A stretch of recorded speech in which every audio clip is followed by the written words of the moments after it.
인도하실 권성찬 선교사님 제가 간략히 소개해 드리겠습니다. 제가 권 선교사님을 처음 뵌 것은 약 8년 전 위클리프 성경 번역회에서 주관하는 컨퍼런스, 글로벌 컨퍼런스에 참석해서였습니다. 그곳에서 또 배웠던 선교사님, 지난 8년간 자주 왕래하지는 못했지만, 자주 대화 나누지 못했지만 사역하시는 이야기 또 들어오던 중에 마침 미국에 오실 기회가 있으셨고, 그래서 이곳 톨리도에 방문하시어 또 함께 말씀 전해주십사 초청하게 되었습니다. 선교사님과 함께 또 사모님 선교사님도 같이 오셨는데요. 두 분은 이미 예전에 아프가니스탄에 현지 선교사로 6년간 사역하셨고, 철수하신 이후에는 성경 번역회로 한국 대표로 7년간, 그리고 현재는 위클리프 성경 번역회 소속으로 아시아 태평양 대표로 사역 중에 계십니다. 선교사님께서 그 선교지에서나 또 하나님께 주신 그 은혜 가운데 받았던 그 말씀들, 오늘날 우리가 어떻게 선교적으로 살 것인가의 큰 주제를 가지고 우리가 말씀 나누실 때에 하나님의 은혜가 우리 각 사람에게 충만히 임하기를 소원합니다. 선교사님 앞으로 나오실 때 우리가 박수로 환영하겠습니다.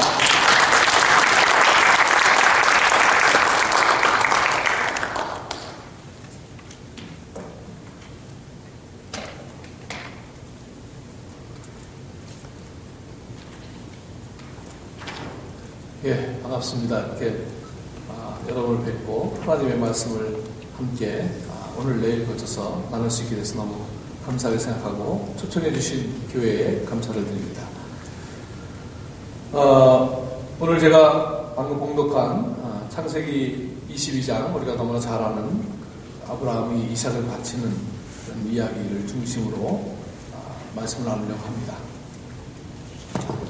오늘은 좀 하나님 아버지에 대해서 좀 말씀을 나누려고 하고요.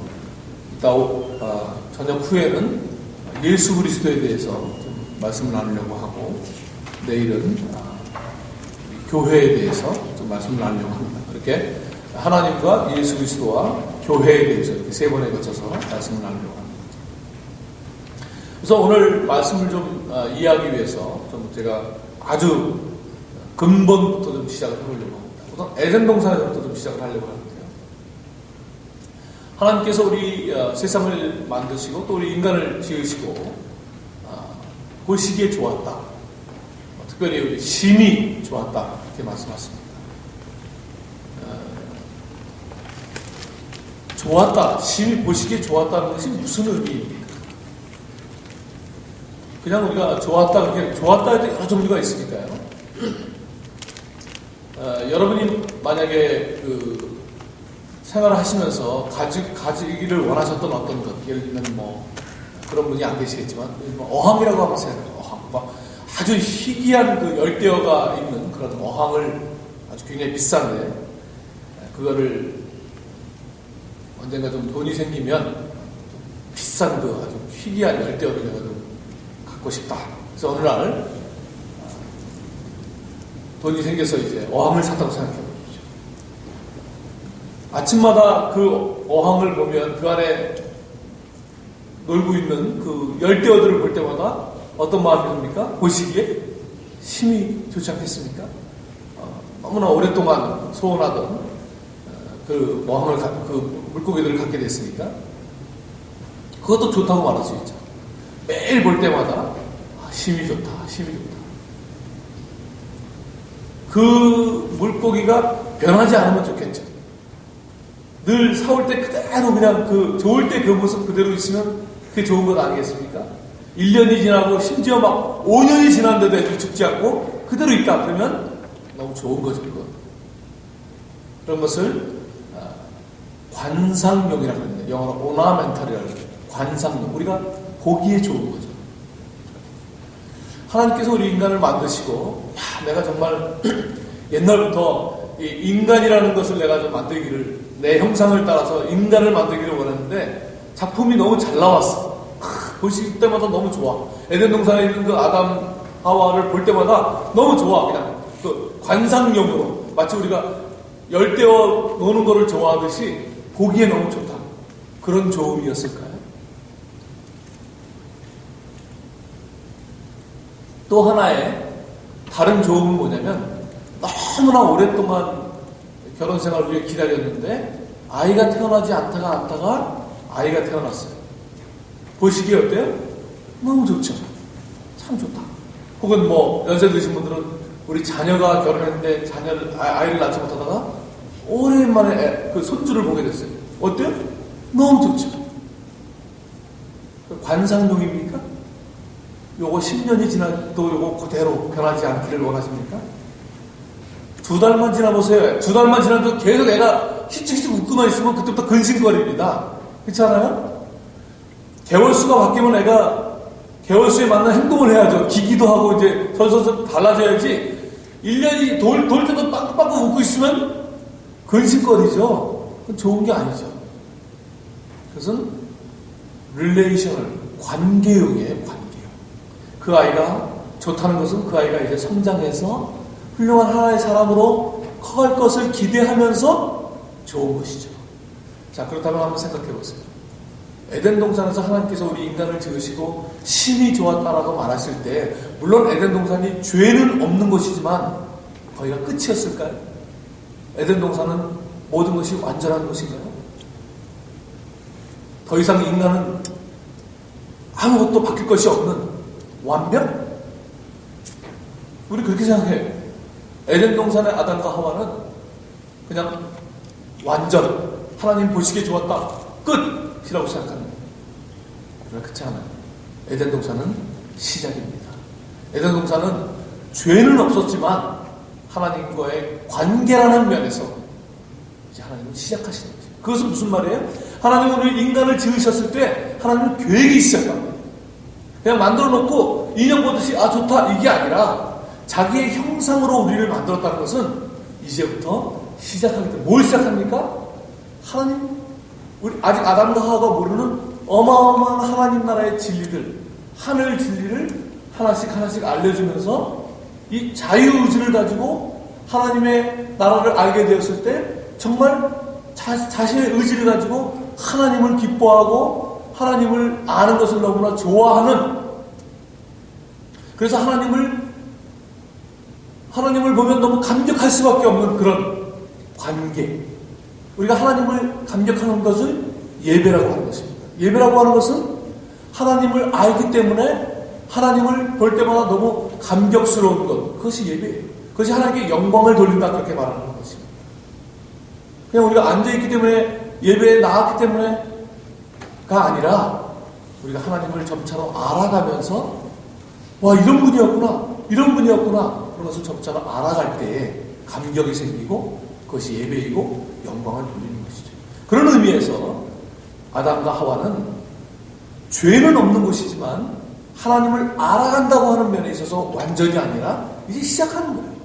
그 시작을 어떻게 하시냐면 아담에게 하와를 주셔서 관계를 맺게 하세요. 관계라는 걸 모르니까, 관계라는 걸 해본 적이 없잖아요, 이 아담이라는 사람이. 그래서 이제 하와를 주심으로써 와 좋다, 그 조음을 통해서 뭘 알아가요? 하나님과 관계 맺는 것이 어떤 것인가를 알아가는 거예요. 우리 인간에게 주신 모든 것들은, 우리 부부관계나 자식이나 가정이나 교회 공동체나 이 세상에서 모든 것들은 사실 하나님을 알아가는 것의 재료로서 존재하는 것이에요. 그 자체로서 의미를 갖고 있는 것이 아니라, 심지어 너무나 좋은 가정도 그 자체로서의 의미가 아니라 사실은 그것을 통해서 하나님을 알아가는 것이죠.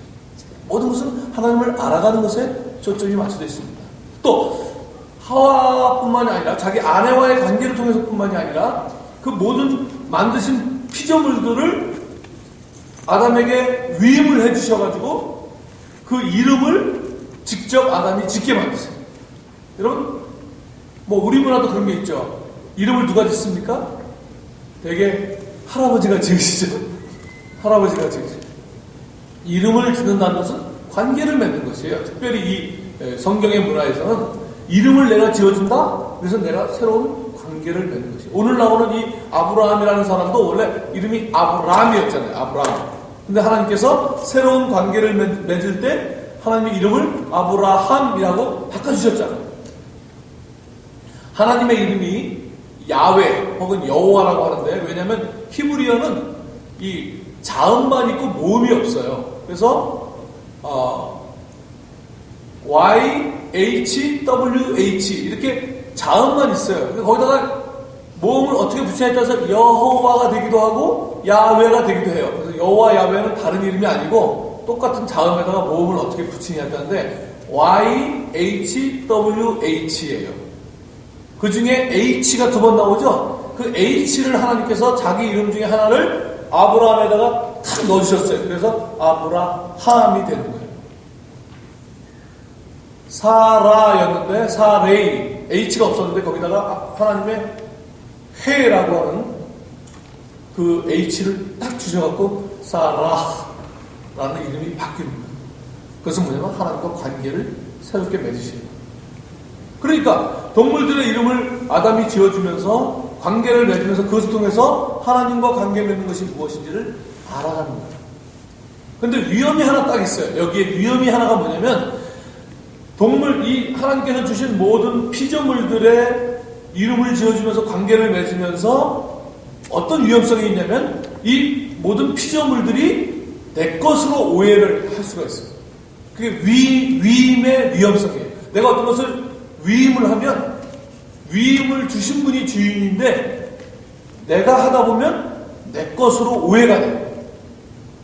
신약에 가면 그 포도원 주인이 포도원을 종들에게 맡기고 떠났는데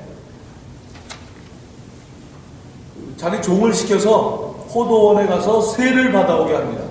세라는 것은 구약의 문화에서 과중한 새가 아니고 우리 한국에서 옛날에 그 과중한 한관 오리들이 떼어갔던 그런 과중한 새가 아니고 일부 새를 조금 받침으로써 뭐를 하는 행위냐면 주인님 멀리 계시지만 여전히 이 포도원은 당신의 것입니다를 고백하는 행위예요.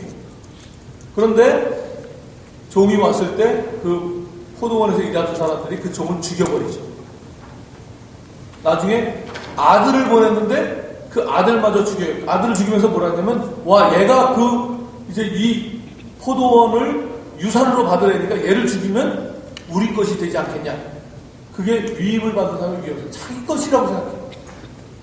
그래서 하나님께서 어쨌든 그럼에도 불구하고 그런 위험성이 있지만 그것을 주어야 관계를 통해서 하나님과의 관계를 맺어가니까 하나님께서 이제 위임을 주시긴 주시지만 너무 위험하니까 그 안전장치로서 뭘 주냐면 선악과를 동산 중앙에다 주셨어요.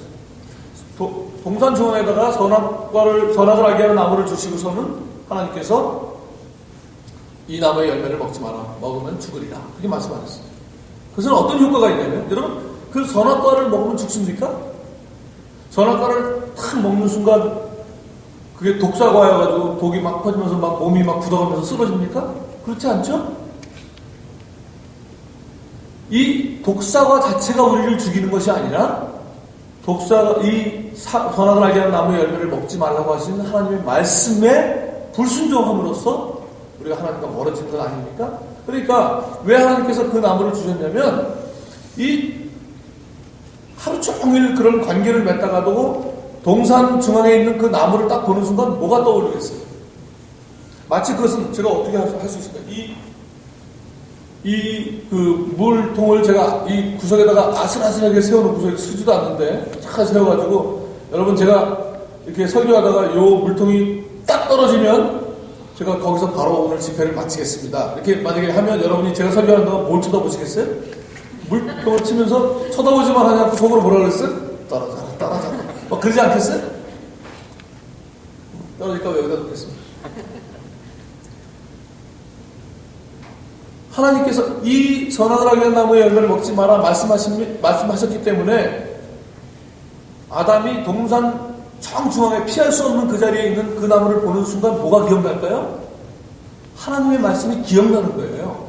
하나님의 말씀이 기억남으로써 내가 주인이 아니고 하나님이 계시지를 다시 자기 자리를 찾게 만들어주는 그런 효과로서 선악을 알게 하는 나무가 있는 것이죠. 그런데 사단이 그것을 공격하게 됐죠. 그것을 먹어라. 괜찮다.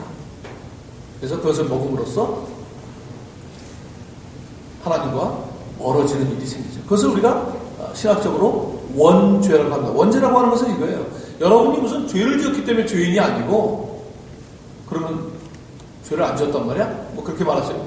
물론 죄도 있겠죠. 그러나 그런 정도를 가지고 성경이 죄인이라고 하는 것이 아니라 죄인이라는 것은 소속에 대한 이야기, 소속. 이건 뭐냐면 미국인, 한국인 이렇게 인을 붙이는 것은 뭐야? 한국인이라는 건 뭐야? 한국에 속한 사람을 한국인이라고 그래요. 미국인은 미국의 국적을 가진 사람이 미국인인 거죠. 그렇죠? 그런 것처럼 죄인이라고 하는 것은 죄의 나라에 속한 백성이라는 뜻이에요. 죄를 지었기 때문이라는 뜻보다는 죄의 나라에 속한 백성이라는 뜻이에요. 마치 우리나라에 그 일본이 식민지를 했을 때 여러분 우리 모든 국민이 다 식민지가 좋다고 다 가서 도장을 찍은 게 아니잖아요. 일부 우리나라의 그 대표되는 사람들이 조약에 도장을 찍어줌으로써 우리나라 전체가 식민지라는 그런 식민지가 되고 거기에 속한 사람들은 다 식민지인이라는 소속이 되는 것이죠. 만약 저 시골에 있는 어떤 할머니가 올라오셔서 나는 도장을 안 찍었다는 게 해봐도 도장을 안 찍은 식민지인이 되는 것이죠. 그러니까 죄인 중에는 너무 착한 사람도 있어요. 착한 죄인인 거죠. 너무 법 없이도 할 수 있는 그런 분, 법 없이도 살 수 있는 그런 죄인인 거죠. 죄인이라는 것은 소속에 대한 것이라는 것입니다.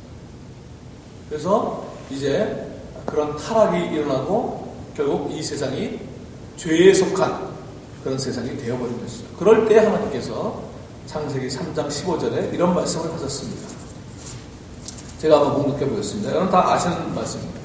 창세기 3장 15절에 내가 너로 여자와 원수가 되게 하고, 이것은 지금 뱀에게 하는 말입니다. 내가 너로 여자와 원수가 되게 하고 내 후손도 여자의 후손과 원수가 되게 하리니 여자의 후손은 네 머리를 상하게 할 것이요 너는 그의 발꿈치를 상하게 할 것이니라 하시고, 두 가지를 말씀하셨어요. 하나는 이제 앞으로 오게 될 여자의 후손이 뱀의 머리를 상하게 할 것이고, 뱀은 여자의 후손의 발꿈치를 상하게 할 것이다, 이런 말씀하셨어요. 지금 이 상황은 아까 말씀드린 대로 어떤 영의 타락이 있었고 사단이죠. 그리고 사단을 통해서 우리 인간의 타락이 있었습니다. 이 두 부류의 타락에 대해서 두 가지를 말씀하시는데, 하나님이 이제 앞으로 여자의 후손, 즉 예수 그리스도가 오셔서 이 사단의 나라, 뱀의 머리라는 것은 사단의 나라를 진멸하시겠다는 것이고, 예수 그리스도가 발꿈치를 상하게 된다고 하는 것은 이 인간의 타락에 대해서는 진멸하지 않고 오히려 본인이 희생을 당하셔서 우리 인간을 구속하시겠다고 하는 이 큰 그림을 창세기에서 보여주신 것입니다. 이제 역사는 하나님께서 사단의 나라를 멸하시고 우리 인간을 구원하시는 역사로 전개될 것이라는 것을 창세기 3장 15절에 이미 말씀해 주시는 것입니다. 그래서 예수 그리스도는, 장차 오실 예수 그리스도는 사단의 세력을 멸하시는 왕으로 오시는 것이고, 동시에 인간을 구원하실 희생의 제물로 오시는 것이죠. 그래서 성경에서는 동물로도 보여주는데, 왕의 그림은 사자, 요한계시록 5장에 유다 지파의 사자 다윗의 뿌리가 인기였습니다. 사자로서 예수 그리스도를 그립니다. 또 보라, 세상 죄를 지고 가는 어린 양이로다. 어린 양으로서 예수 그리스도를, 왕과 양이라고 하는 이 만날 수 없는 두 극단에 가장 강하고 가장 약한 이 두 극단이 한 분에게서 만나는 것이 예수 그리스도이신 것이죠. 그것이 하나님께서 보여주시는 그림입니다.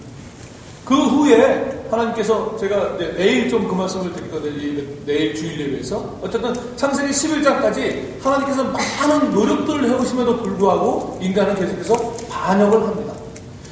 식민지가 되었으면 독립을 해볼 생각을 해야 되는데 오히려 일제에 협력하는 사람들이 많아진 거죠. 오히려 자발적으로 타락하고 자발적으로 하나님을 떠나버리는 그런 일이 오히려 생기는 것이에요. 그래서 세상은 이제 창세기 11장쯤 오면 우리가 잘 아는 바벨탑 사건을 통해서 결국 하나님께서 가만히 내버려두면 너무나 타락하니까, 우리도 아이들이 많은 집에서 너무나 싸우면 애들을 일단 찢어놔야 되잖아요. 모여서 나쁜 짓 하면. 그런 것처럼 하나님께서 언어를 흩으셔서 이제 여러 종족으로 사람들을 흩어놓으시게 됩니다. 그런 상황, 창세기 11장까지 이제 어떻게 보면 정말 긴급한 상황이죠. 사람들이 다 반역을 하고 타락하고, 그래서 그들을 찢어놓을 수밖에 없는 그런 상황, 위급한 그런 상황 속에서 하나님께서 무슨 일을 하시냐면 창세기 12장에 아브라함이라는 한 사람을 부르시게 되는 것입니다. 아브라함을 불렀을 때 그 상황을 여러분이 이해하셔야 돼요. 아브라함의 상황은 그냥 평온한 상황이 아니에요. 지금 막 어떻게 말할 수 있을까요? 여러분이 만약에 자녀가 한 10명쯤, 뭐 그런 분 별로 안 계시겠지만 한 10명쯤 있는데 애들이 막 집에 나갔다 왔더니 막 싸우고 막 터지고 머리 깨지고 피나고 막 그래가지고 너는 저 방에 들어가 있어, 너는 저 바깥에 나가 있어, 말에 무릎 꿇고 앉아 있어, 막 그런 어지러운 상황 속에 하나님께서 지금 아브라함이라는 한 사람을 부르시는 그런 상황이라는 것입니다. 자, 그러면 하나님께서 아브라함을 불러서 무슨 일을 하시려고 했을까 하는 것을 이제 오늘 여러분과 함께 보려고 합니다. 아브라함을 우리가 이해할 때 창세기 12장에 나오는, 오늘 우리가 22장을 보았습니다만 창세기 12장부터 이 말씀이 시작되는데, 이 창세기 12장의 아브라함을 우리가 볼 때 하나님께서 내가 너로 큰 민족을 이루고 내게 복을 주어 내 이름을 창대케 하리라, 뭐 이런 말씀을 드리면서 우리 항상 아브라함을 어떤 땅, 큰 땅을 주겠다, 큰 민족을 주겠다, 뭐 이런 것에 대해서 생각을 하게 됩니다. 그러나 한번 여러분 생각해 보십시오. 우리가 아브라함이 땅의 축복을 받았다 생각하지만 실제로 아브라함이 땅의 축복을 받았습니까? 아브라함이 죽을 때 갖고 있는 땅은 그 자기 안에 묻으려고 매장지가 없어가지고 매장지 산 것밖에 없어요.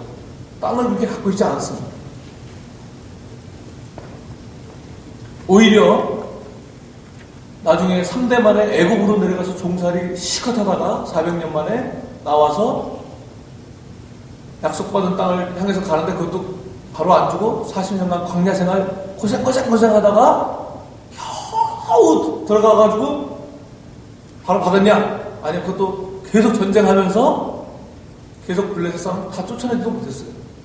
그게 하나님께서 말씀하신 땅이에요. 여러분으로 비교해서 말하면 여러분이 참 이 미국 땅까지 와서 참 그동안 삶을 사시느라고 얼마나 수고가 많으셨습니까? 하나님께서 여러분에게 드디어 내가 가라는 땅으로 왔구나. 내가 너의 사업을 정말 복을 주어서 이 미국 땅에서 가장 성공한, 가장 부자로 내가 만들어주겠다. 가로 열고 400년 후에. 이러면 여러분한테 복이 되시겠습니까? 400년 후면 지금 감이 안 잡히시죠? 400년 후에 이 땅이 아직 있을지도 모르는데. 그런 얘기예요. 지금 400년 살 수는 없죠. 그게 뭐 아브라함한테 얼마나 복된 말씀이 됐겠습니까? 그게 400년 후에 그것도 고생하면서 받는 이 땅이. 그러니까 땅에 대한 축복은 적어도 아니라는 것입니다. 두 번째, 큰 민족을 이루게 해주겠다. 큰 민족을 이루게 해주겠다. 지금 큰 민족을 이루게 해주겠다가 75세 때 약속을 주셨는데, 주고 나서 그 다음에 이미 75세면 상당히 그 큰 민족을 얻기에는 너무 늦은 나이잖아요? 그러면 그 다음 해부터라도 뭔가 막 후손이 태어나가지고 큰 복을 받아야 되는데, 주기는커녕 맨날 와가지고 기다리지? 그러면서, 아브라함이 얼마나 짜증나겠어요. 주려면 빨리 주지. 나이는 먹어가고 지금 되진 않는데 계속 기다리지? 주는 거 믿지? 이러니까, 그래서 난 한 번은 직접 짜증을 낼 수 없어요. 간접적으로 어떻게 짜증을 내냐면, 우리 집의 후사는 저 집에서 길리우는 엘리에셀 저 종이 될 것입니다. 굉장히 심하게 짜증낸 거예요. 그렇지 않아요? 그 뜻은 뭐냐? 헛소리 하지 마세요. 이 나이에 제가 무슨 애를 보겠습니까? 애가 없어갖고 저 우리 집에 있는 종 제가 그거 다 가져갈 거예요. 그러면 하나님한테 신경질 낸 거라고 사실은. 그렇지 않습니까? 그러다 나중에 어떻게 아내의 도움으로 첩을 얻어가지고 하가를 애를 낳잖아요. 됐다.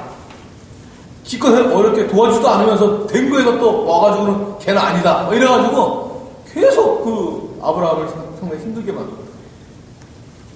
사실 큰 민족이라는 관점에서 보면 아브라함은 적절한 사람은 아닙니다. 왜냐하면 아이를 못 낳으니까.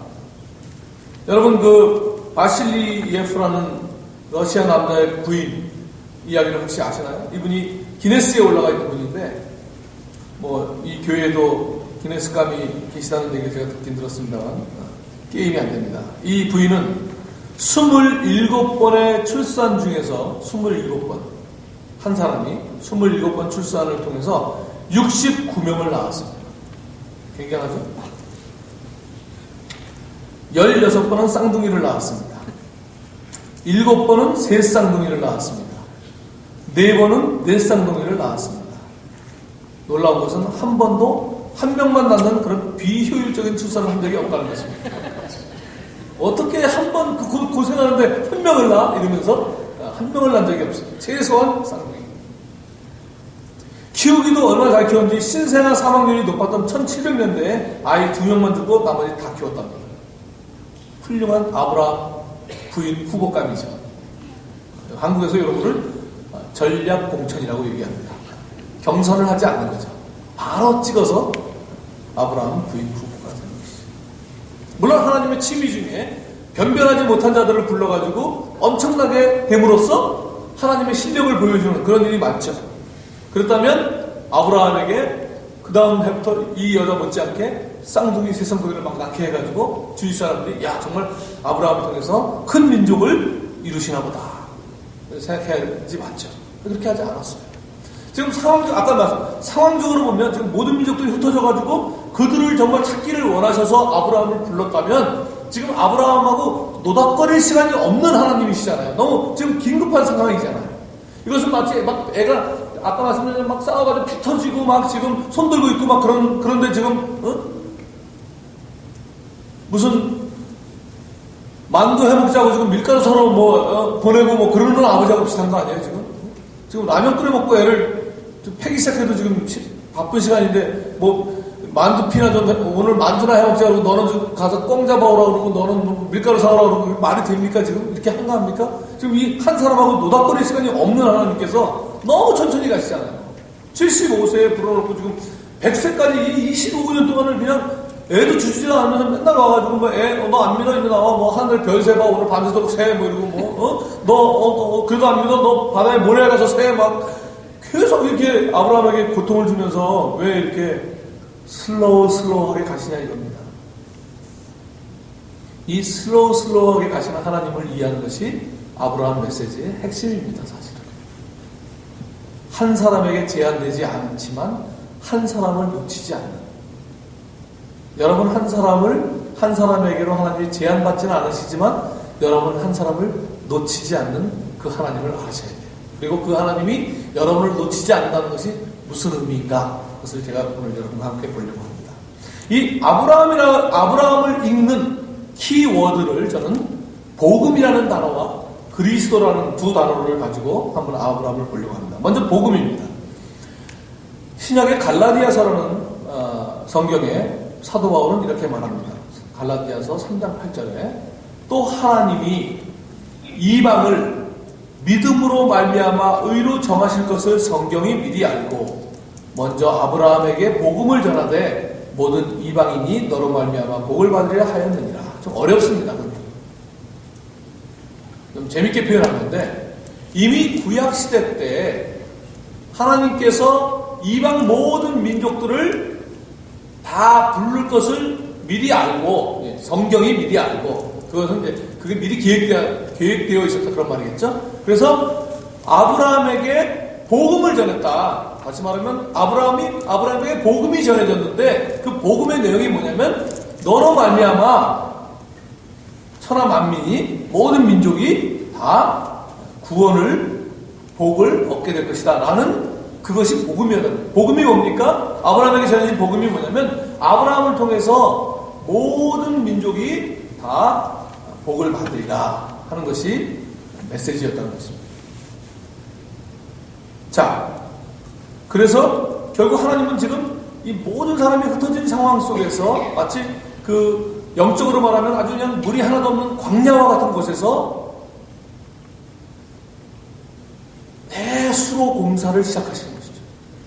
이 광야를 물이 바다를 덮은 같이 여호와를 아는 지식이 온 세상에 가득한 그 세상을 꿈꾸며 이 복음의 사막과 같은 곳에 물이 충만한 것을 꿈꾸는데 오늘 관 하나를 묻는 것이죠. 그게 아브라함이에요. 관 하나를 묻는. 사람들은 미쳤다 그러죠. 지금 저 사막에다가 저 관 하나를 묻는 게 저게 무슨 짓이냐 저게. 하나님은 아브라함을 통해서 관을 이어가시고 언젠가는 그 관을 통해서 이 사막 가운데 물이 충만한 것을 바라보시면서 오늘 관 하나를 심는 그런 심정으로 아브라함을 부르신 것입니다.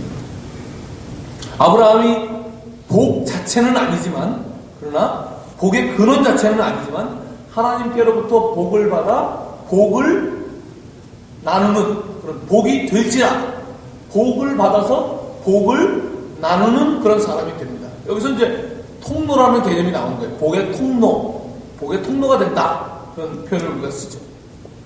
이 통로라고 하는 것은, 복의 통로라고 하는 것은 두 가지를 요구하는데요. 하나는 복의 유통자이지만 단순히 복을 받아가지고 복을 전하는, 내가 돈을 많이 벌었으니까 이 돈 가지고 쓰는 그런 개념이 아닙니다. 통로라고 하는 것은요, 단순히 전달자가 아니라 이것을 구현자라고 말합니다. 말하자면 내가 복 자체가 돼서 내가 복이 되는 거예요. 다시 말하면 나는 그냥 통로로서 어떤 걸 받아가지고 전하는 유통업자가 아니고, 내가 다시 말하면 어떻게 표현할까요? 신약으로 말하면 가서 사람들을 제자 삼으라 이렇게 말씀하셨는데, 내가 먼저 제자가 되지 않으면 제자를 삼을 수가 없는 거예요. 주님이 제자 삼으랬어. 너 이거 가져. 이게 아니라 내가 먼저 주님의 제자가 되어야 누군가를 제자 삼을 수 있는 거예요. 그것은 다시 말해서 통로가 아니라, 그저 전달자가 아니라 내가 복음을 살아낼 수 있는 사람이 되는 거죠. 그래서 아브라함은 이제부터 복이 될지라는데, 여기 구약으로 말하면 뭐냐면 하나님을 온전히 알아가는 사람이 되어서 누군가에게 하나님을 온전히 알려주는 사람이 되는 것이에요. 먼저 자기가 하나님을 아는 사람이 되는 거예요. 그것이 하나님의 계획이었어요. 하나님은 아담에게 하나님의 진리를 알려주기를 원하는데 그게 실패했지만, 이제 아브라함을 불러서, 그리고 앞으로 나오는 이스라엘 민족을 진리의 민족, 그 민족을 쳐다보면 진리가 보이는 그런 민족으로 삼기를 원하셨다는 것입니다. 나무 중에 대나무가 있죠. 대나무는 속이 비어있지만 그렇다고 푸석푸석한 나무는 아니죠. 가장 단단한 나무 중에 하나죠. 우리는 통로이지만 단순히 통로가 아니라 단단한, 아주 우리 복음을 살아낼 수 있는 그런 사람으로 주님께서 우리를 부르셨다는 것입니다. 그렇기 때문에 우리는 우리 자신을 채우는 삶이 아니라 우리 자신을 단단하게 하는 삶을 살아야 돼요.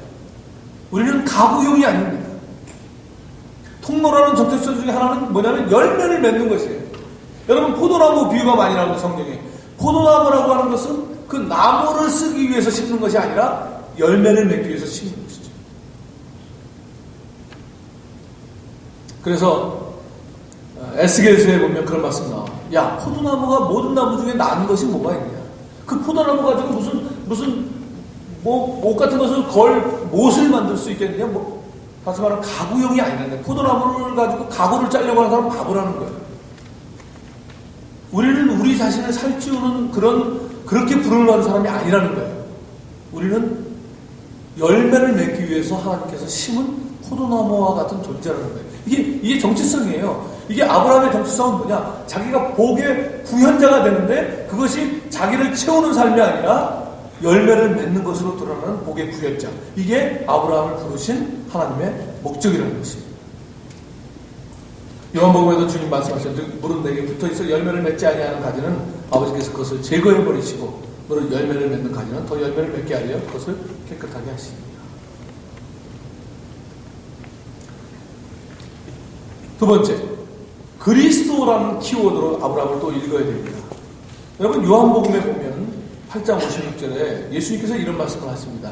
너희 조상 아브라함은 나의 때 볼 것을 즐거워하다가 보고 기뻐하였느니라. 놀라운 말씀이죠. 예수님께서 직접 하신 말씀이에요. 너희 조상 아브라함은 나의 때 볼 것을 즐거워하다가 보고 기뻐하였느니라. 아브라함이 갈라디아서에 보면 복음을 전해줬다.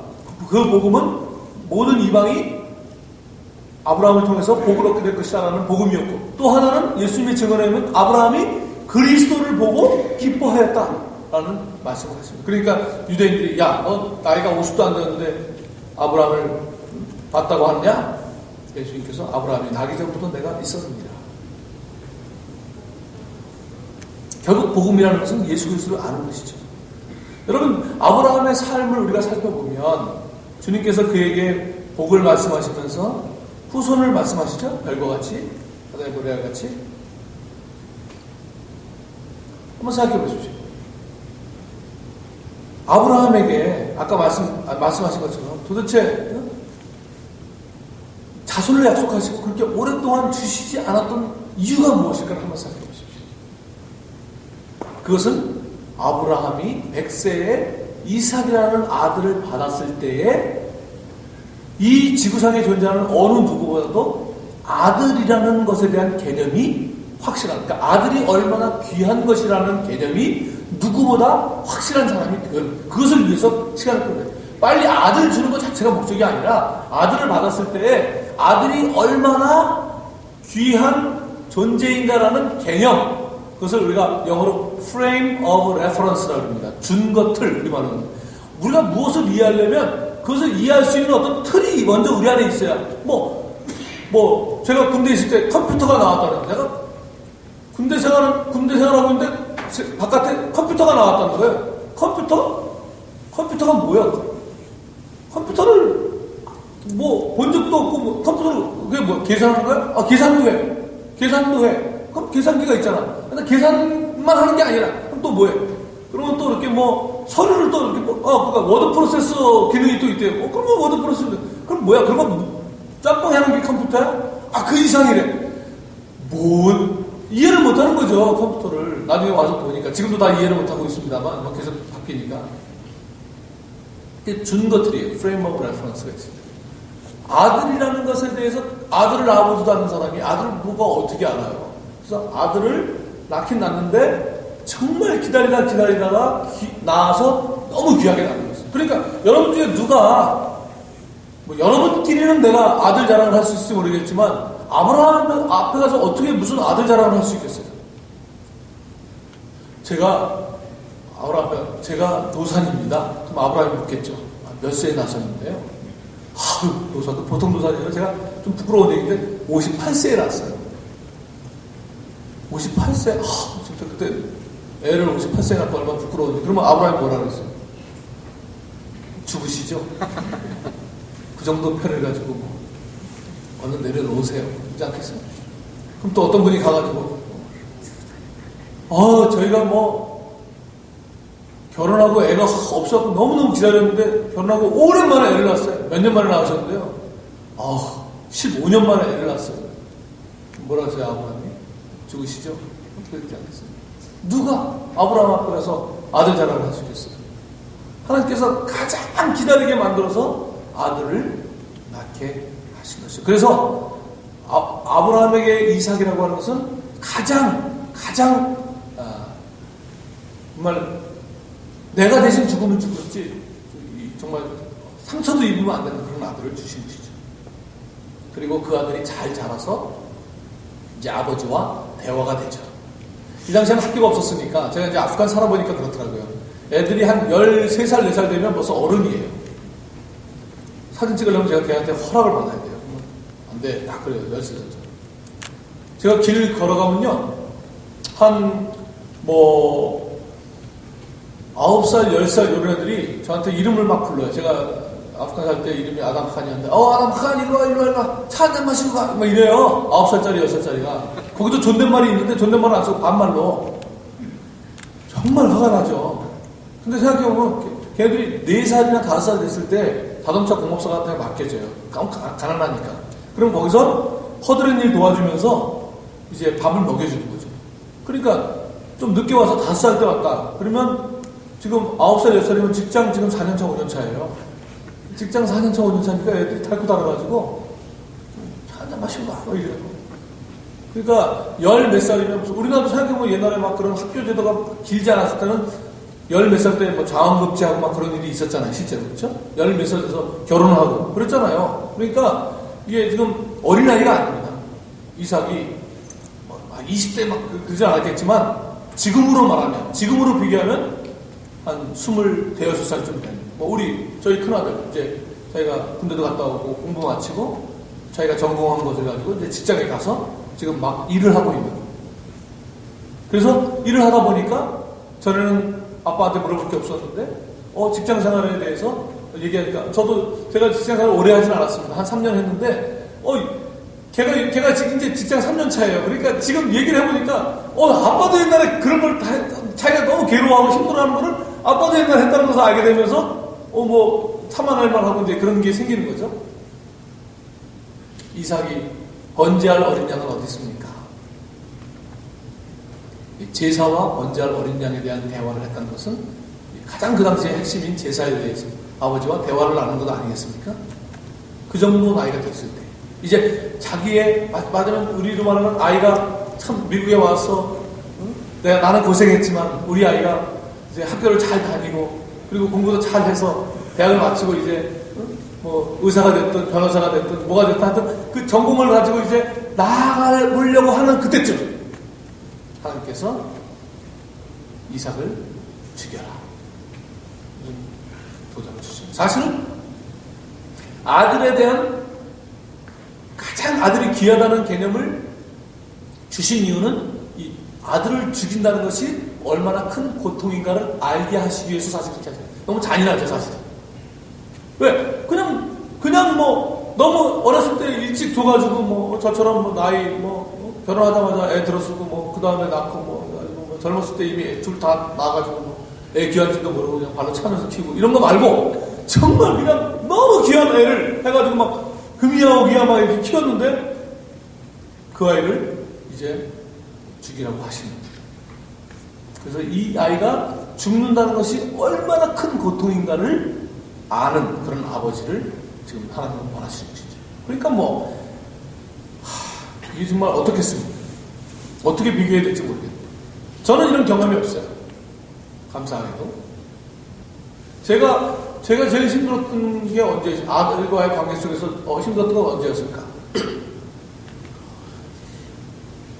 제가 선교사가 돼갖고 이제 아프가니스탄을 들어갔을 때가 우리 큰아이가 초등학교 이제 한 2학년 8살, 둘째는 4살 좀 갔는데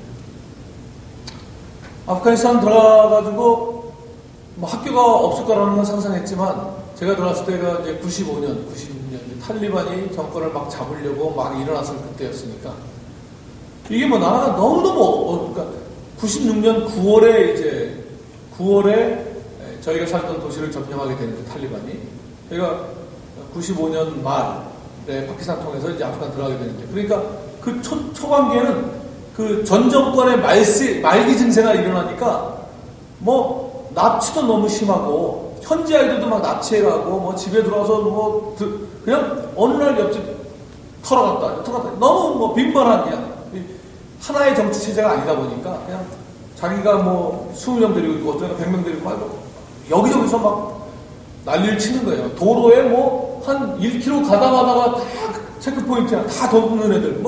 세상에 그냥 완전히 하나의 정치 체제가 없으니까 자기 소견대로 옳은 대로 막 뜯어먹는 그런 시대였으니까 너무나 거기에 이제 한국 사람은 저희밖에 없었고 가정으로 말하면 외국 가정으로 말하면 미국 사람하고 해외 사람하고 결혼한 가정의 자녀 둘, 저희 아이 자녀 둘 그게 끝이에요. 외국 사람 그리고 이제 싱글 여자 선교사 몇 명 그렇게가 이제 그 안에 저희가 살던 도시에 있던 외국 사람 전부예요. 그러니까 하면서 아이는 외국 아이가 4밖에 없는데 현지 아이도 납치를 해가는 그런 상황에서 이 아이가 어떻게 집 바깥으로 나갈 수 있겠어요? 그러니까 아이를 집 바깥으로 내보낼 수가 없는 거예요. 아예. 그러니까 어린아이 4살짜리 그런 걔야 어차피 나가지도 못하니까 이제 있는 게 당연한데 이 초등학교 아이가 홈스쿨링이라는 것도 공부는 집에서 하더라도 사회성을 기르기 위해서 나가서 놀기도 하고 이래야 되는 거 아니에요? 근데 집 안에만 있어야 되니까 또 저는 이제 당장 적응해야 되니까 아침에 눈 뜨면 나가서 시장 가서 손가락으로 가르치면 사과 그러면 사과 따라하면서 이제 말 배우고 그래갖고 시장에서 말 배우고 살아가야 되고 그러니까 그런 밤늦게 들어오고 전기도 없으니까 이런 가스로 키는 거 내가 힘이 들어가면 제가 켜야 되는데 들어올 때까지는 깜깜한데 엄마하고 애 둘이서 이러고 있다가 제가 오면 그때 불 켜고 이제 대충 밥 먹고 빨리 자고 그러는 시절이거든요. 한 6개월을 지나보니까 이게 할 짓이 못 되는 거예요. 이게 초등학교 2학년 나이인데 이게 뭐 할 게 없는 거예요. 뭐, 전기라도 있어야 뭐, 비디오라도 끄고 뭘 볼 거 아니에요. 애한테 교육을. 안 되는 거예요. 그래서 헌선수 이제 초등학교 2학년 8살인데, 어디로 얘를 보내야 되겠다. 여기서 못 키우겠다. 그래갖고, 옆 나라인 파키스탄에 있는 거기에 이제 선교사 자녀 학교가 하나 있어요. 조그맣죠, 그냥. 1학년부터 12학년까지 다 해도 뭐, 한 100명 조금 넘는, 한 학년에 10명 되기도 하고 안 되기도 하고. 그런 학교로 이제 걔를 보내게 되니까, 그 학교도 뭐, 삼국대기에 있는 학교예요. 그러니까, 거기 파키스탄도 생소하잖아요, 저희한테는. 우리 아프간에 들어왔는데. 그래서 이제, 얘기하니까 뭐 애는 안 간다 그러죠, 당연히. 그래서 걔를 데리고 그 학교를 가서 이제 한 달 동안을 우리가 같이 살았어요. 그래서 여기 방법이 없어요. 저희가 철수를 하든가, 선교사 철수를 하든가, 뭐, 방법이 없어요. 얘를 여기다 두고 가야 돼요. 이제 아무래도 이제 8살이라도 장남이니까 눈치가 있어가지고, 부모님이 여기 있기를 원하는구나. 그래가지고, 한 달쯤 지나니까, 또 친구들도 좀 있고 그러니까, 여기 있겠다고. 그래가지고 이제 드디어 걔를 거기다 두고, 이제 저희가 떠나야 되는 그날. 제가 이제 아이의 손을 딱 붙잡고, 자, 이제, 이게 어려운 게 두 나라 사이에 전화나 우편시설이 없으니까 이게 뭐, 무슨 일이 있어도 연락을 못 하는 거예요. 3개월에 한 번 제가 물리적으로 차를 타고서 이제 뭐 2박 3일 뭐 이렇게 와가지고 애를 보러 가기 전에는 애하고 무슨 소통이 안 되는 거예요. 그 8살짜리인데. 그러니까 얼마나 마음이 힘들겠어요. 그래서 이제 아빠가 또 용감하게 하고 가야지 또 걔는 또 늘 아빠를 또 제가 좀 뭐 해병대를 나왔기 때문에 늘 어려서부터 아빠는 해병대 용감한 아빠 뭐 이런 아빠. 탁 걔를 붙들고 자 아빠하고 이제 엄마는 가야겠다. 기도하고 가야 되니까 기도하자. 손을 잡았어요. 뭐 이제 떨리잖아요, 그렇죠? 아무래도 그래서 이제 목소리 크게 떨릴 때는 하나님 아버지 6글자를 크게 했는데 하나님 아버지 하는 순간부터 제가 속에 뭐야? 아니 뭐 선교로 대학교 때 헌신하고 선교사 올 때까지가 10년이 걸렸는데 그 10년 동안 맨날 성경만 보면 두려워하지 말라. 내가 너와 함께 하겠노라. 밟는 땅마다 다 죽여놔라. 그렇게 뻥을 10년 동안이나 쳐놓고, 6개월 만에 애를 갖다가 여기가 지금 이 산에다가 여기다 두고 가면 이게 어떻게 되는 거예요? 내가 무슨 아프가니스탄을 언제부터 사랑했다고 얘를, 막 그런 게 밀려면서 이제 목소리가 안 나오는 거죠. 하나님 아버지까지만 하고, 뭐 어떻게 기도했는지 막 울면서 기도를 하고, 그러니까 오히려 아들이 훌륭하더라고요. 아버지 울지 마세요. 그때부터 제가 하여튼 그 산꼭대기에서부터 그 수도 이슬라마바드라는 수도까지 내려오는데 2시간 동안 내 평생 진짜 울 걸 다 울고 내려왔어요. 근데 왜 요즘 눈물이 나오나 몰라. 하여튼 그때 엄청 울면서 내려왔어요. 그때 제가 아브라함의 심정을 이만큼 죽는 것도 아닌데 요즘 뭐 우리 한국에는 이 아브라함의 마음을 이해하는 일들이 너무 많죠. 세월호 사건도 그렇고 저희 선교단체에서는 저희 한국에 이제 제가 대표할 때 지방마다 이렇게 지부가 있는데 그 지부마다 지부 간사가 있어요. 제일 힘든 직업이 뭐냐면 선교단체 간사예요. 누가 후원도 안 해주고 선교단체 봉급도 안 주고 그러니까 뭐 한 달에 10만 원 어떻게 친구들이 주면 그냥 10만 원 그렇게 사는 친구들이 있었어요. 근데 그 중에 대전 지부 간사를 하는 윤배영 형제라고 있었는데 그 형제는 나는 늘 남루하게 허름하게 다녀가지고 가난한 집안인 줄 알았어요. 근데 진짜 유지 집안이에요. 유지 집안. 그 아버지가 뭐 우리나라의 그 아주 뭐 유력한 분이십니다. 근데 얘가 어쩌다가 중학교 때 선교사로 헌신을 한 거예요. 똑똑한 애인데 중학교 때 헌신해가지고는 또 너무 일찍 철이 들어가지고 선교사로 가면은 뭐 옷 같은 것도 이제 안 사고 그런 거 사실 선교사 옷 많이 사는데 그게 잘못 알려져갖고 그래가지고 내가 그때부터 이제 옷도 안 사고 선교지에 사는 삶을 지금부터 준비한다 그러면서 중학교 때부터 그렇게 산 거예요. 그러니까 늘 남루하고 아버지가 용돈 줘도 안 받고 그렇게 살았어요. 그러다가 이제 선교사 갈 때 그때 우리 단체 왔을 때가 이제 벌써 이제 그리고 이제 공부도 잘했는데 자기가 일부러 이제 지방에 있는 신학교로 가고 자기 도시에 있는 신학교로 가고 그렇게 해서 하고 이제 선교사로 거의 나갈 때 얼마 안 남았어요. 이제 지부 간사 하다가. 근데 이제 마지막으로 선교사로 나가기 전에 마지막 여름에 이제 미리 가본다고 단기로 이제 우리 간사들 같이 해가지고 저 인도네시아 정글 쪽에 단기 선교를 갔다가 거기서 죽게 됩니다. 제가 대표를 하고 있어 사무실에 앉아있는데 전화가 온 거예요. 윤병이 죽었다는 거예요. 저 서울에 있는데 집이 대전이죠. 그래가지고 얼른 이제 까만 양복 넥타이 챙겨 입고 그 대전에 있는 그 형제가 다니는 교회 목사님 연락해가지고 같이 이제 해가지고 그 집에 갑니다. 그 아파트 1층에 사셨는데 아파트 1층에 보여요. 두 분이 이제 퇴근하고 오셔가지고 아버지하고 어머니하고 이렇게 계시는 게 창문으로 보이더라고요. 조금 이따 제가 들어가면 이제 집안이 어떻게 되겠습니까? 까만 양복 입은 사람들. 그래가지고 이제 거기를 들어가니까 뭐 벌써 긴장이 되잖아요. 무슨 사고가 났나 보다 정도 생각하신 거예요. 참 무슨 일입니까? 무슨 일입니까? 이제 그 목사님이 앉으시라고 배영이가 하나님의 부름을 받았다. 그러니까 그 아버지는요 충청도의 양반 중에 양반이에요. 지금도 가면 뵙기도 하는데 정말 양반이신 분이에요.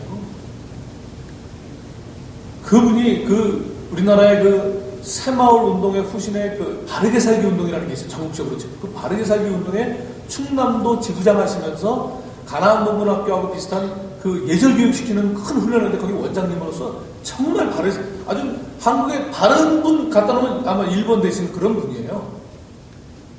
그분이 일어나고 막 그 아파트 안에 막 뛰면서 뭐 잘못한 거 아니냐고 막 뛰시고 또 어머님은 이제 지금은 목사님이 되셨는데 어머님이 고개를 숙이시면서 기도하시던 그런 생각이 납니다. 그리고 세월이 이제 흘렀죠. 그 아버님이 한 번은 세월이 좀 지나서 저한테 얘기하시더라고요. 근데 시체를 다행히 찾아가지고 시체를 못 찾을 뻔했는데 찾아가지고 시신을 갖고 들어왔는데 만약에 그때 시신을 못 갖고 들어왔다면 자기는 평생 하나님 원망하면서 살았을 것 같다. 그나마 시신이 왔기 때문에 자기가 그래서 지금은 그분이 뭐 아들이 했을 목보다 훨씬 더 많이 자기가 갖고 있는 전국의 네트워크에 다 다니면서 목사님들 그 지방에 있는 왜냐면 목사님들이 다 이분을 존경하는 분 중에 한 분이니까 그분이 말하면 그래가지고 다 지금 막 선교 네트워크를 만들어서 지부 이사회를 만들고 그런 일을 선교 동원가로서 지금 활동하고 그런 분이 계시는데 지금은 모르겠습니다. 제가 갔을 때까지만 몇 년이 흘렀지만 그 아이의 방, 신발, 그 방 치우지 않고 그대로 아마 평생 그렇게 가실 것 같은 그런 분. 이 아들을 잃는다는 것을 어떻게 이해할까? 그런 걸 통해서 한번 유추해보는 거예요. 이 아브라함을 이해할 수 없죠. 아브라함은 자기가 직접 죽여야 되는 상황이니까. 그러나 비교를 한번 해보는 거죠. 한 가지 얘기만 더 하고 제가 넘어가겠습니다. 우리나라에 성수대교 사건이 있었습니다. 성수대교 사건이 아침에 일어나는 바람에 그 강북남에서 강북으로 성수대교가 이어지는데 그 강북고 성수대교 건너오면 무학여고라고 하는 여고가 있는데 그때 아침 시간이었기 때문에 여고생들이 꽤 많이 죽었습니다. 성수대교 그 사건 때 버스가 떨어지면서 성수대교 사건 10년이 지나서 기자 하나가 그때 그 여고생들이 많이 죽었으니까 그 딸들이 죽은 집에 어떤 변화가 있었는지를 한번 10년 후에 성수대교 10주년 돼가지고 취재를 갔습니다. 그런데 놀라운 것은 그 10년 동안 딸을 잃어버린 집에 많은 아버지들이 돌아가셨다는 사실을 알게 됐습니다. 그래서 취재를 하게 되죠. 왜 이 아버지들이 돌아가시게 됐나. 그 중에 하나입니다. 이 연수라는 자매가 있었는데 김연수라는 자매가 있었는데 무학여고 2학년이었습니다. 그날 죽었어요. 그날 죽었는데 아버지가 이제 대기업의 임원이시고 굉장히 정직하게 사시려고 바르게 사시려고 하는 그런 분이었다 그래요. 근데 이제 딸의 가방을 받게 된 거죠. 가방을 열어보니까 딸에게 소지품이 나오는데 소지품 중에 아빠에게 보내는 메모가 하나 들어있었어요. 근데 이 아빠에게 보내는 메모를 얘가 왜 썼냐면 쓰고 왜 주지 못했냐면 2, 3일 전에 그 고등학교 2학년 아이가 사소한 잘못을 했는데 이 아버지가 워낙 강직하신 분이다 보니까 그 고등학교 2학년 딸아이에게 회천율을 대신 거예요. 그래가지고 아버지들이 딸을 얼마나 좋아하겠었는데 좀 서먹서먹해 있는 관계였던 거예요. 그 서먹서먹했던 관계 속에 있을 때 딸이 이제 아버지한테 편지를 쓴 거죠. 이렇게 썼습니다. 사랑하는 아빠 보세요. 아빠, 저는 요즘 얼마나 마음이 아픈지 모릅니다. 아빠가 저를 때리셨을 때 제 마음보다 100배, 1000배나 더 마음 아프실 아빠를 생각할 때마다 눈물을 감출 수가 없습니다. 하지만 아빠, 저를 때리신 것이라 생각하지 마세요. 제 속에 있던 나쁜 것들을 때려서 물리치신 거라 생각하세요. 아빠, 저를 위해 한 번 더 마음을 풀어주시지 않겠어요? 사랑하는 아빠의 딸 연솔이. 이렇게 작은 쪽지를 주지 못하고 준 거죠. 그거를 이제 아빠가 받은 거예요. 그리고 이 아빠가 어떻게 했어요? 아빠가 돌아가셨어요. 왜 돌아갔는지 그 아내한테 물어봅니다. 어떻게 돌아가셨는지. 이 아빠는 아침에 일어나면 멍하게 울다가 직장을 갑니다. 직장에서 임원이니까 회의를 주재하다가 뭔가 딸에 대한 뭐가 생각난지 회의를 주재하다 말고 돌아서서 막 또 웁니다. 퇴근해서 집에 오면 울고 밥을 먹다가도 통각을 하고 밤에 잠이 안 와서 지쳐있는가 보다 부위 이렇게 보면 벽을 대고서 또 울고 있고 그렇게 울고 울다가 2년을 딸 죽은 다음에 2년을 살다가 시름시름 앓다가 돌아가셨다는 거예요. 다른 집도 마찬가지입니다. 어떤 분은 성수대교에다가 소주병 하나 놓고 떨어져 자살하신 아버지도 있고 딸이 죽은 것을 아마 이 지금 세월호 사건 이거 10주년 지났을 때 그 부모들이 어떻게 됐을지 그 황지연이라고 늦게 얻은 딸 하나 걔가 제일 마지막 나온 여자예요.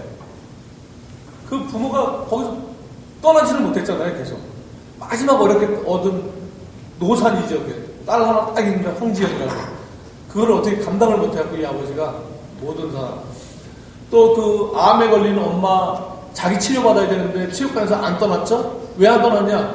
자기가 떠날 수가 없다는 거예요. 왜냐면 마지막에 기쁘게 잘 가라 그러기만 했어도 자기가 가서 치료를 받겠다는 거예요. 근데 그날 수학여행 가는 날 조금 늦었다는 거예요. 늦어갖고 막 차를 출발을 했는데 조금 못하게 돌아가는데 애가 엄마가 핸드폰 놓고 왔어. 그래가지고 핸드폰 가지러 다시 가는 바람에 갖고 내려온 딸한테 그러면서 막 혼을 낸 거예요. 학교 갈 때까지 혼내서 보낸 거예요. 근데 걔가 죽은 거예요.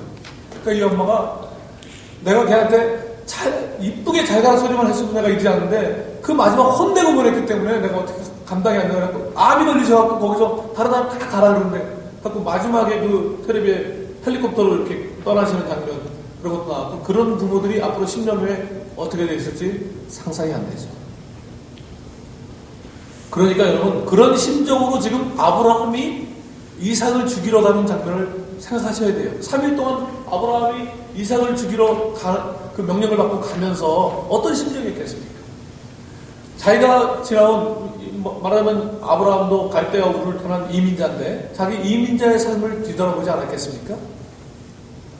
하나님, 저는 이해가 안 됩니다.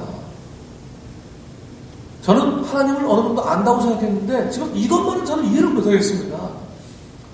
제가 하나님께서 내 고향을 떠나서 가나안 땅으로 가라 그랬을 때 참 그 명령을 듣고 왔는데 2주에서 와보니까 기근이 있어가지고 거기에 있지 못하고 애굽으로 또 내려가가지고 가보니까 그 당시에 애굽이 최고의 나라인데 거기에 왕이 하나님보다 훨씬 뛰어난 사람이라고 생각했고 그래서 무서워서 아내를 유일하고 속였는데 하나님께서 그 바로왕의 꿈에 나타나서 그 바로왕을 제압하는 것을 그래서 우리 말도 안 되게 아내를 돌려받는 것을 보면서 내가 나를 보내신 하나님이 세상의 군왕보다 강하신 분이라는 것을 알았고 그래서 자신감이 생겼고 그래서 그 땅을 나오면서 내 조카 롯에게 내가 좌하면 나는 우하리라. 그 말은 뭐예요? 나는 선택하지 않겠다. 왜? 나는 어디를 가도 하나님과 함께 간다면 나는 두려움이 없다. 그때 그 믿음이 생겼고 그 하나님께서 저에게 그렇게 믿음을 주신 건 아닙니까?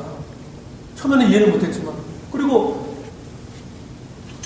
그 조카 롯이 그 연합군한테 잡혀갔다는 얘기 듣고 내가 집에서 길리온자 318명을 데리고 그걸 쫓아갔는데 지금 생각하면 내가 어떻게 그 318명을 데리고 그 연합군을 쫓아서 상대할까 생각했지만 하나님께서 은혜 주셔서 롯과 심지어 많은 재물까지도 노획물을 얻어서 나왔는데 지금 생각해도 떨리는 얘기지만 그러면서 제가 나와 함께 하시는 하나님이 강하신 하나님이라는 것을 또 배웠고 아니 소돔과 고모라를 멸망시키러 가라는 하나님께서 가다 말고 내가 이것을 아브라함에게 숨기겠느냐?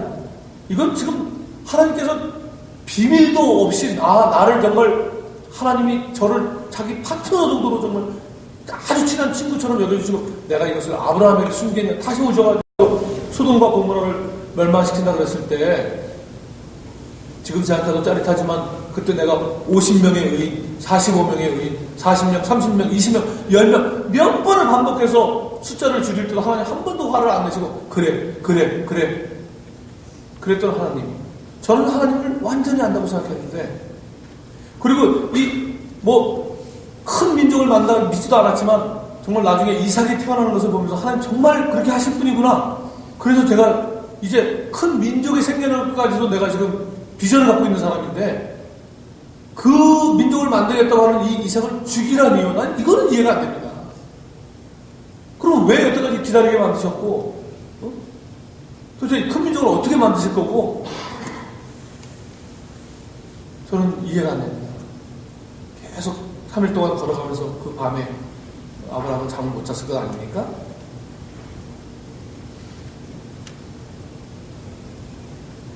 아마 예수님께서 너희 조상 아브라함은 나의 때볼 것을 즐거워하고 기뻐하니라. 이것은 아마 이때쯤이었을 거라고 저는 생각합니다. 왜냐하면 다른 장소가 아니라 바로 이 장소에서 그 고통의 시간을 보내면서 걸어갈 때 어느 순간인가 그것이 마지막 장면이었는지 어느 순간인가는 하나님을 예수 그리스도를 보았을 것이라고 저는 생각합니다.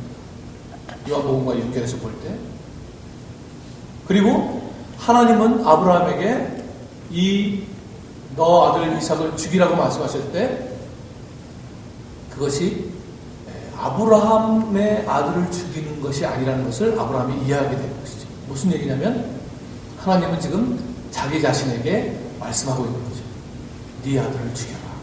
독생자 예수 그리스도를 죽이기로 작정하신 하나님께서 지금 이 진리를, 진리 중에 진리인 이 진리를 지금 아브라함에게 아까 제가 뭐라 했어요? 진리의 사람, 앞으로 만들어질 이스라엘은 진리의 민족이 되어야 하는데 지금 진리를 하나님께서 가르쳐 주신 거죠. 어떻게 하겠어요? 그 사람이 완벽하게 이해할 수 있는 준 것들을 만들어 놓고 아들을 죽이라고 하심으로써 아들을 죽이는 것이 얼마나 큰 희생이며 큰 은혜이며 큰 헌신이고 사랑인가를 아브라함으로 알게 하는 거죠. 어떻게 합니까? 뼛속까지 깊이 알게 하시는 거죠. 그것이 하나님께서 우리 한 사람 한 사람에게 원하시는 진리의 수준이라는 거예요. 그러니까 75세에 하나님 만나서 고향을 떠났을 때 그때 알았던 하나님 정도가 아니라 세월이 가면서 지금 이 이삭은 지금 아브라함의 나이가 지금 110 몇 세 아닙니까? 계속해서 진리를 알아가는 사람으로 우리를 성장시키는 거예요. 우리가 노년이 된다고 해서 우리의 믿음이 더 없어지는 것이 아니고 그날 옛날에 내가 젊었을 때 나 그때 젊었을 때 잘 믿었는데 그런 게 아니고 계속 세월이 가면서 하나님을 배워가는 것이에요. 모든 상황 속에서.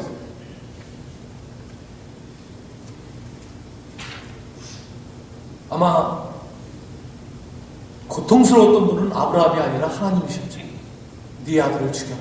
네 아들을 죽여라. 자신에게 말씀하시니까.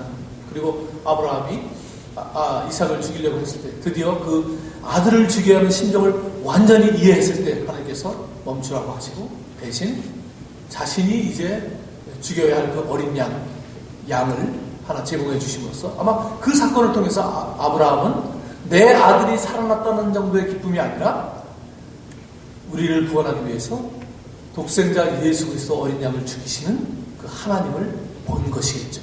그 은혜가 헌신을 낳게 하는 것이죠. 저는 사실 찔리려고 하기 전에 그런 하나님의 은혜를 보았다고 생각합니다. 왜냐하면 우리의 헌신이라는 것은 하나님의 은혜를 넘지 못하기 때문에 우리는 하나님의 은혜를 이해하는 만큼 헌신할 수 있습니다. 내가 만약에 지금 헌신이 약하다면 그것은 하나님의 은혜를 모르기 때문에 그런 거예요. 내가 하나님의 은혜의 깊이를 아는 만큼 우리의 삶의 헌신은 깊어질 수밖에 없어요. 그 모리아 산에서 아브라함이 어떤 자기 아들이 살았다는 그 정도의 기쁨의 눈물이 아니라 그 진리를 이해한 사람으로서의, 하나님을 이해한 사람으로서의, 독생자 그리스도를 우리에게 주시려고 하는 그 헌신을 결정하신 하나님의 은혜를 이해하는 사람으로서의 주체할 수 없는 눈물을 흘리지 않았겠습니까? 저는 이 이야기를 생각할 때마다 윤병 형제를 생각합니다. 그 대전 간사였던, 저를 너무나 좋아했고 또 제가 너무나 좋아했던, 심지어 제가 쓴 시가 하나 있는데 그 시를 자기가 모방해서 또 자기 상황으로 또 시를 쓰기도 하고 저보고 봐달라 그러기도 하고 너무나 굉장히 좋아했고, 나중에 그 부모님 그 누나도 만나니까 선교사님이 그분이냐고 자기 동생이 늘 선교사님 얘기를 했다고 그랬던 그 형제인데, 그 형제가 그 찬양 인도자였어요. 찬양 인도자여가지고 그 장례식 때 그 담임 목사님이 그런 말씀 하시더라고요. 제가 목사지만 때때로는 너무 피곤할 때 새벽 기도 올 때는 그냥 아무런 감동 없이 새벽 기도에 오는 적이 있었습니다. 그러나 끝날 때 한 번도 감동 없이 끝난 적은 없었습니다.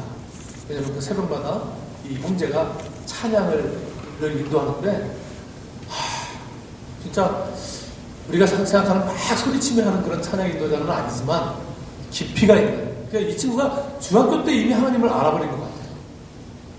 그래가지고 그 2주 여행, 2주 동안 여행을 갔는데 같은 방을 썼던, 그래서 지금 그 같은 방을 썼던 친구가 지금 필리핀 다바오에 선교사가 되어 있어요. 제가 이제 제가 그 사역하는 그 파트에 있기 때문에 이제 가끔 가서 만나게 되는데, 그 친구가 그래요. 그 같은 방을 썼는데 그때 윤병현이가 그런 기도를 했다 그래요. 인도네시아 파푸아에 아직 종족이 200몇 개나 남아 있습니다. 하나님, 이 종족의 복음화를 위해서 제단의 피가 필요하시면 저를 받으십시오. 그랬다는 거예요. 그때 성경에 갔을 때. 그래서 그 형제가 죽었을 때, 했던 기도가 생각이 났다고 그런 말을 하더라고요. 근데 그 형제가, 찬양 인도 때마다 제일 좋아했던 찬송이 하나 있는데, 아마 저는 이 찬송이 참 모리아산에서 그 하나님의 은혜를 이해한 아브라함의 심정을 잘 대변한다고 생각합니다. 제가 찬양을 잘 못하지만 그 윤병 형제를 생각하면서 또 모리아산의 아브라함을 생각하면서 이 찬양을 부르고 말씀 마칠까 하는데요. 주 은혜 날 채우시네라는 찬송입니다.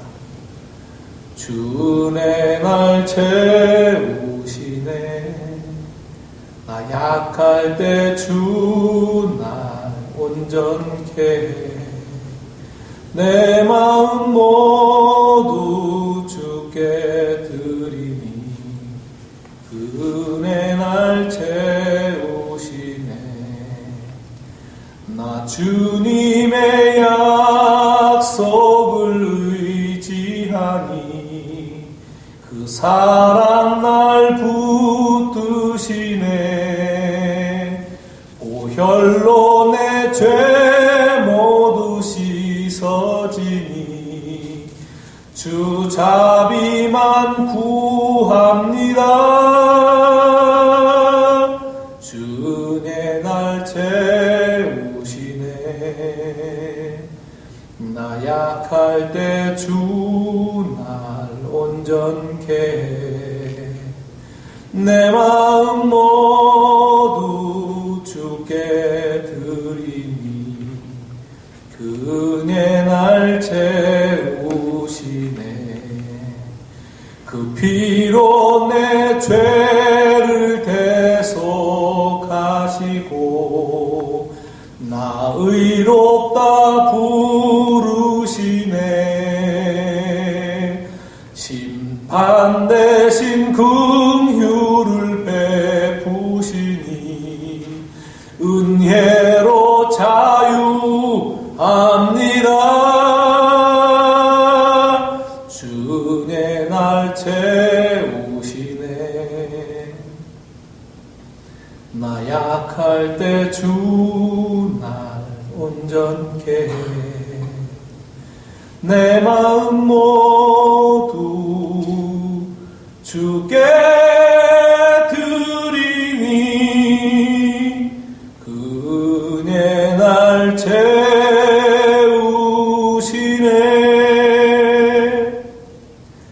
하나님이 우리에게 그 정도를 원하시는 거죠. 우리가 진리를 아는 자가 되어야 진리를 전하는 사람이 될 수 있기 때문에 하나님은 아브라함을 택하셔서 온전히 진리를 아는 사람을 만드시는 거예요.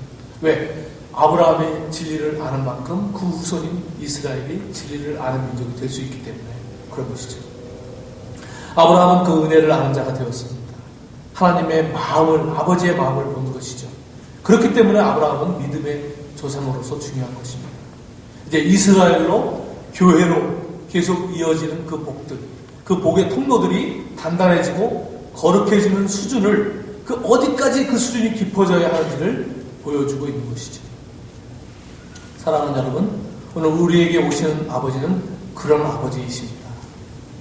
그 사랑과 은혜를 보여주려고 우리 주변에 일어나는 모든 일들을 통해서, 때때로는 우리가 이해할 수 없는 고통, 자식을 통해서든 혹은 배우자를 통해서든 아니면 사업을 통해서든 어려움들을, 여러 가지 일들을 통해서 우리에게 먼저 준 것들을 만드시고 그것을 통해서 진리를 표현하고자 애쓰시는 그런 분이십니다. 그 아버지의 마음을 깨달아야 합니다. 아니, 아버지를 알아야 합니다. 그 아버지가 우리의 목적입니다. 아버지가 주시는 어떤 것이 우리의 목적이 아니고 그 아버지가 우리의 목적인 것이죠.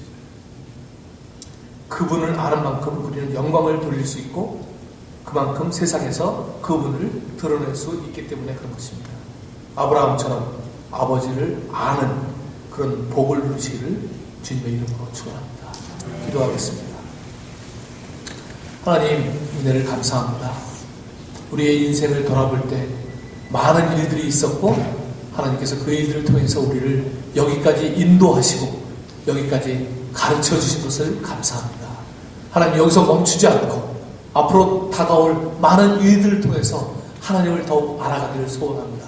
그래서 마침내 진리를 깊이 아는 자가 되기를 원하고, 그래서 우리의 삶을 통해서 우리의 살아가는 일상을 통해서 하나님을 구현해내고 하나님을 표현해내는 그런 자들이 되기를 소원합니다. 또 함께 모인 이 공동체로서 하나님, 우리가 하나님을 이 톨리도에, 아니 이 미국에, 아니 전 세계에 하나님을 드러내는 진리의 공동체가 되기를 소원합니다. 성령 하나님, 우리 연약합니다. 우리 생각도 다르고 우리 아는 것도 다르고 성격도 다르고 하나 되기 어려운 공동체입니다. 그렇지만 성령 하나님께서 하나 되게 하시고 한 하나님을 바라보게 도와주시고 가르쳐 주시고 우리의 마음을 열어 진리를 깨닫게 하여 주시고, 그리하여 진리로 살아가는 자, 진리를 아는 자, 진리를 표현해내는 자, 하나님을 향해서 나아가는 자들이 되게 인도하여 주옵소서. 예수님의 이름으로 기도합니다. 아멘.